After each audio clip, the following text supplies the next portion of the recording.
He spoke at the dinner house. Oh.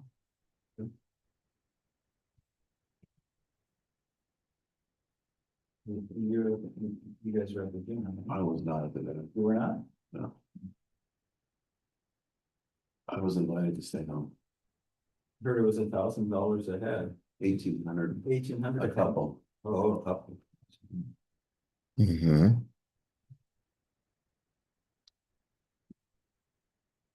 We were ready to start early this morning. Was that the? We did not. We did not. We're going to start at 6:10. But His wife was very funny. She was blind Friday night. Kept on walking. He's very funny. Some of her lines. It's very good. But his outlook for Yisrael was bleak. Yeah. Bleak. he didn't have great things to say about living in Israel either. He's there's problems there, but I think given the choice, Yeah. you know. Doesn't sound like he's going anywhere. He lives in America, right? Yeah, I asked him, I said, does Rosh Yeshiva have a place in Israel? He said, nope. Real Salvation didn't either. Right. Yeah.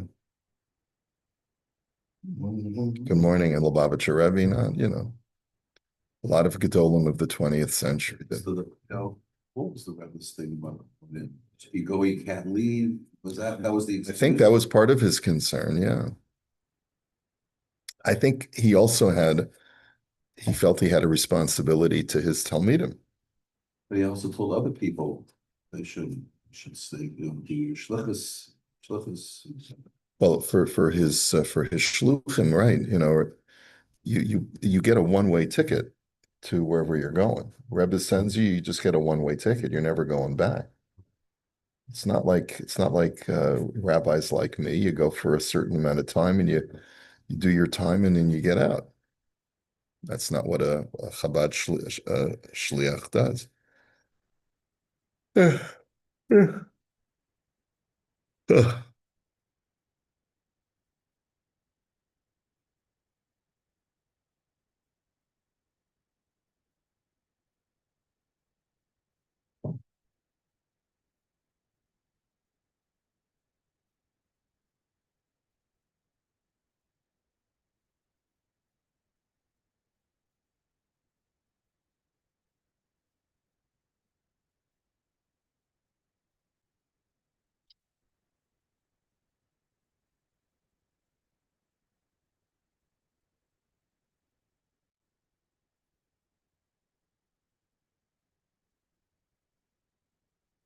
Good morning. Morning. If the Olam prefer, we could start at 6. If you want. I leave it up to you, gentlemen, whatever you feel. Well, if you want, I can do a poll on WhatsApp and you can decide. Yeah, so we brought in one the next station. Make a decision, it's maybe it's important. What time is it? 6:30. But I think that after Rosh Hashanah, it's even earlier. I have to double check. So we'll have to see. Okay. All right. So Kavias, whoops. There we go. The She'ela is yeah, recording already. Mal v'shelo kavazman lelova lepiron b'shasa halva. What if you have a situation where a guy gives stam a loan without specifying when the loan is due? V'rak acher halva kavalo zman, and then afterwards the guy decides, I want the money back next week. Okay, he tells him, I want it back next week. Kagon shamer lo ba'od kama yamim alech lachzer salva. That's the example. Hayim yochel litvoa kodem shloshim yom o kol zman shelo kavalo zman lifnei halva inamol b'nechshav kistam halva. Do I have a right as the malva to decide when the guy should pay me back? Or by not stipulating when the loan was due, when I lent him the money, it reverts automatically to a 30-day loan. So how much, based on what we've learned so far, what would you say? Stam halva is 30 days. You can't change the terms of the loan. Im b'shas halva hamava lo kava zman leparo ela kava acher halva. If only after the loan, the creditor, the lender wants to decide how many days the loan can be outstanding, eno yachol litvoa kodam hazman shaharei zeh kamacha lo ad oso hazman umechila ena tzricha kinyan. He doesn't have the right to demand payment prematurely, and it's as if he was moichel. And v'nechshav kistam halva shel shloshim yom, and it's considered to be a standard loan of 30 days. She'ein rishai l'tova kodem hazman. You can't ask him for the repayment before the time. Next shaila. Mi shehilva mechavero peros or shar divrei ma'achal ha'im yachol lifro es chovo b'Shabbos. If a person borrowed a cup of sugar or any other food item, can he pay it back on Shabbos? So what would be the problem? Is it considered to be doing business on Shabbos? Well, that's a good point, Doug. Doug, you're remembering the halacha that if you're borrowing on Shabbos, you can't say, give me a loan of so such and such, but rather I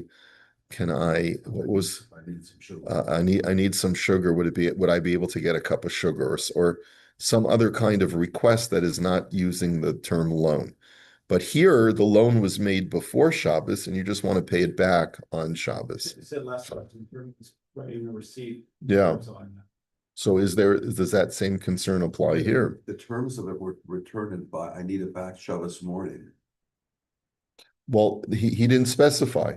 Here the question is, the borrower says, I want to return it on Shabbos. Yeah. So the answer is kashem sha'aser lilvos b'Shabbos, kach aser lifroa b'Shabbos. Just like you're not allowed to take out a loan on Shabbos, you're not allowed to return a loan on Shabbos. Ein sarach loymar im hadavar muktzah kigon maos elafilu peiros. And obviously, that's for sure true when it comes to cash. But even something that's not muktzah, such as food, odivrei machal, she'en aleihem muktzah, aser lifroa osam b'Shabbos. He says any food item that's not muktzah cannot be repaid on Shabbos. And like Marv said, the reason is the rabbis had a concern of you writing down, of recording either the loan or the repayment of the loan. Just like by when you take out a loan, there's a concern that you may come to write it down.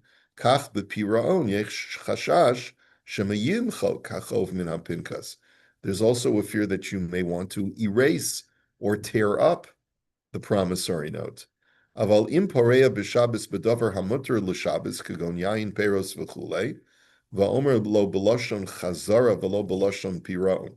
However, if payment or the repayment of the loan is with a food item that is something that can be consumed on Shabbos, such as ready-to-eat produce or ready-to-drink wine, and you say to him, I'm giving this back to you, not I'm returning the loan.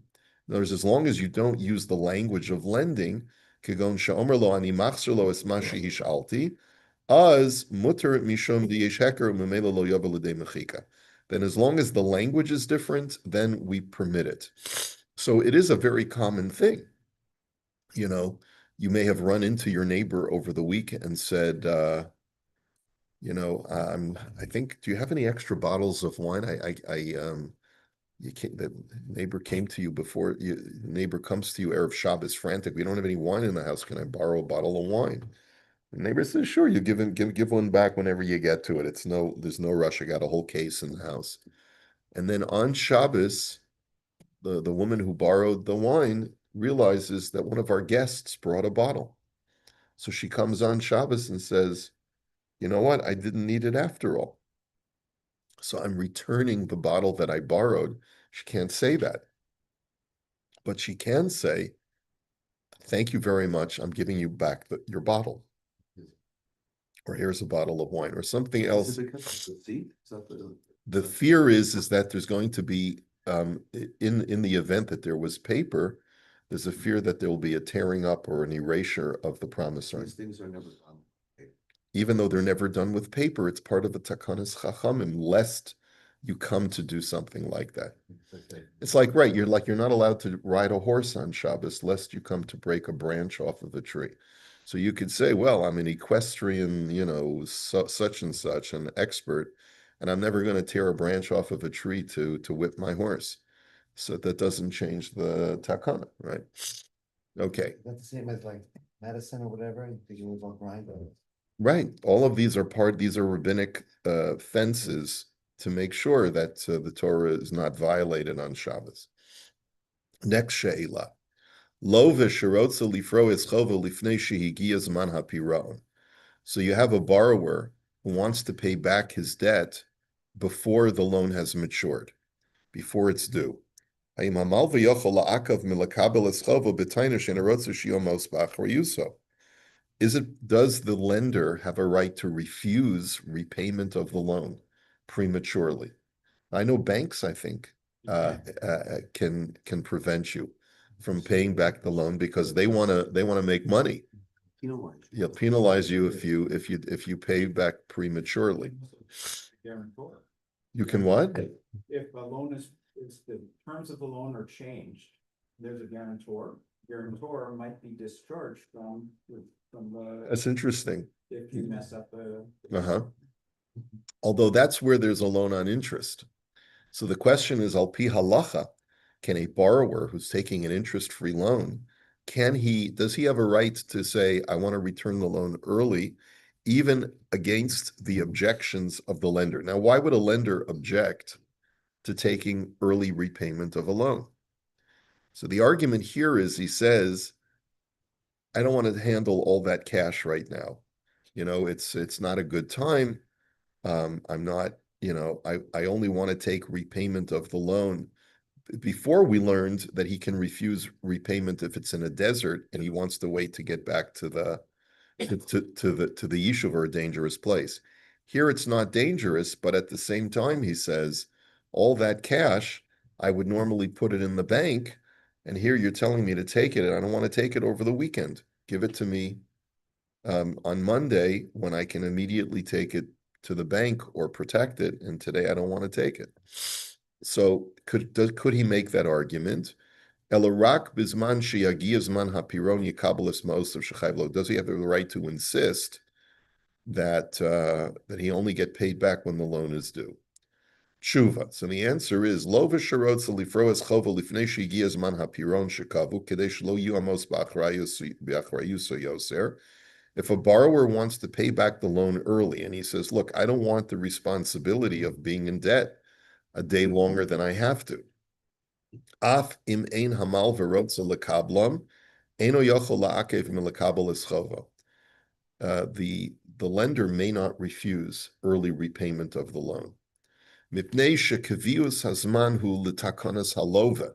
says, because the whole reason why time was allotted, and the stam time is, standard time is 30 days, or whatever time they both agree to, that was really only for the benefit of the borrower. It was not for the benefit of the lender, which is a big chiddush.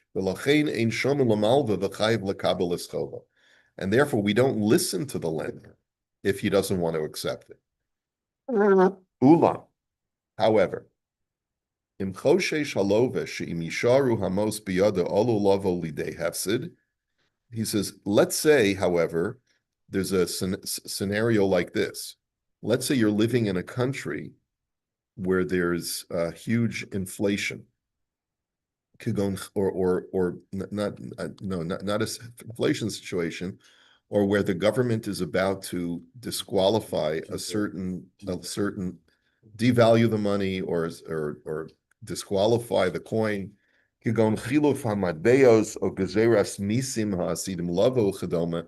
Or let's say you have to divest any holdings that you have, otherwise you'll have to pay taxes on it by a certain date, and the like. V'hadavar nikar le'inayim shirak misibos elu.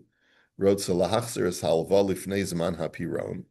And it is clear from the circumstances that that's the sole reason that the borrower wants to repay the loan. He wants to basically make sure that he's not liable, but instead his lender is for having this asset. So either because of the taxes, or let's say because they're about to devalue the currency. And I'd rather that it get devalued. I'm not sure if, yeah, it'll get, I'll pay you back instead of having to get the other currency.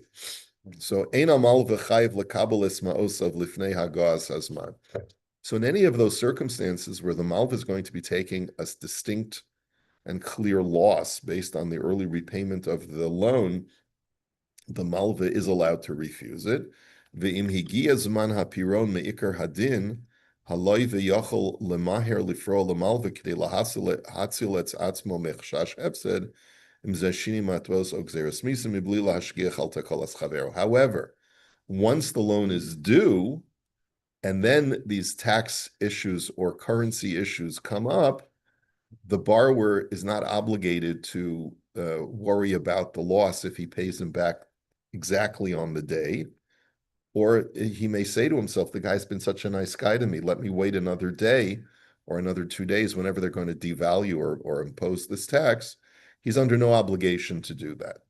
Even though he feels indebted to the guy and really appreciates what the guy has done for him, but he's got no legal obligation whatsoever, and not even a moral obligation to avoid paying him back once the loan is due. Okay, and even though the lender may end up losing money, but it's his bad mazel. I can't change the circumstances that are beyond my control. But Lamaisa, if the loan is already due, I'm going to pay you back. Okay. So what is this based on?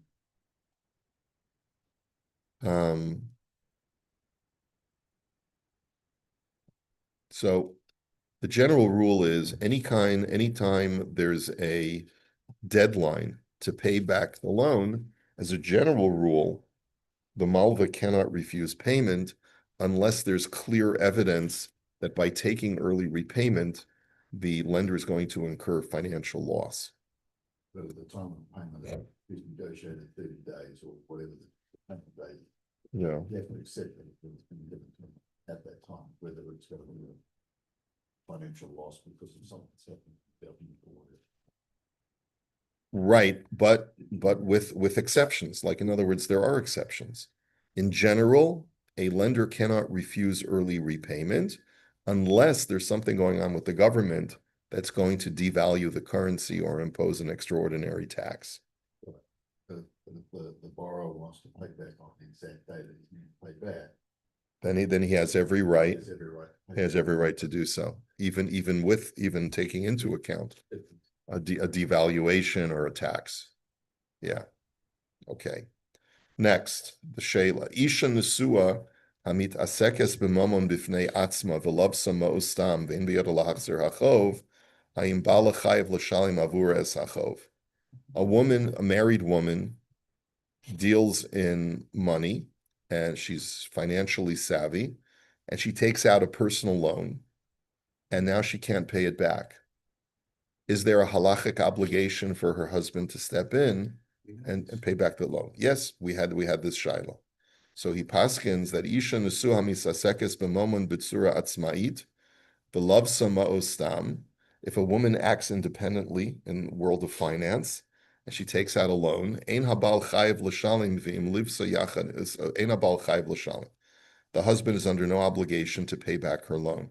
Because of the financial independence that she's representing herself and herself only, the husband is under no obligation to repay her debts. V'im lavsa yachad im bala dinam kishnayim shalavu me'achad shekol echad mehem yischayiv l'shalim kol hachov. He says, and if they take out a joint loan, which means both of their names are on the loan paper, then they are no different from any two people who borrow money from one person. where each one independently has an obligation to pay back the full amount, not just half the amount. We'll deal with this